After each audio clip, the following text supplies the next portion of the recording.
కళ్ళు మూసి తెరిచేలోపు 2025 కంప్లీట్ అయిపోయింది అండ్ 2026 కూడా వచ్చేసింది.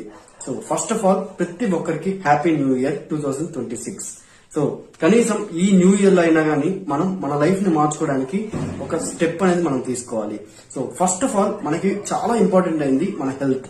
సో ఇప్పటికీ చాలా మంది ఇంకా మీరు మీ హెల్త్ మీద ఫోకస్ చేయకుండా ఉన్నట్లయితే ఫస్ట్ మీరు మీ హెల్త్ మీద ఫోకస్ చేయండి.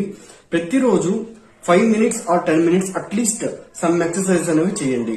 అండ్ నెక్స్ట్ స్టెప్, మీలో ఎంతమంది రేపు చేయాల్సిన పనులన్నీ ఈ రోజు నోట్ చేసుకున్నారు? అంటే రేపు నేనేమేం చేయాలి అని అనుకున్నది నా షెడ్యూల్ అంతా నేను ఈ రోజు నైట్ రాసుకోవాలి. సో అట్లా రాసుకుంటే ఏమవుద్దంటే మోస్ట్లీ మనం ఇంపార్టెంట్ పనులన్నీ మనం రేపు 70% మనం కంప్లీట్ చేయగలుగుతాం. సో ప్రతిదీ మనం కంప్లీట్ అయిన తర్వాత టిక్ చేసుకోవాలి. సో ఇలా మీరు చేయగలిగితే ఖచ్చితంగా మనం చాలా వరకు మనం అనుకున్నవన్నీ మనకి కంప్లీట్ గా వర్క్ అవుతూ ఉంటాయి. అప్పుడే మనం లైఫ్ లో సక్సెస్ అవుతూ పోతూ ఉంటాం.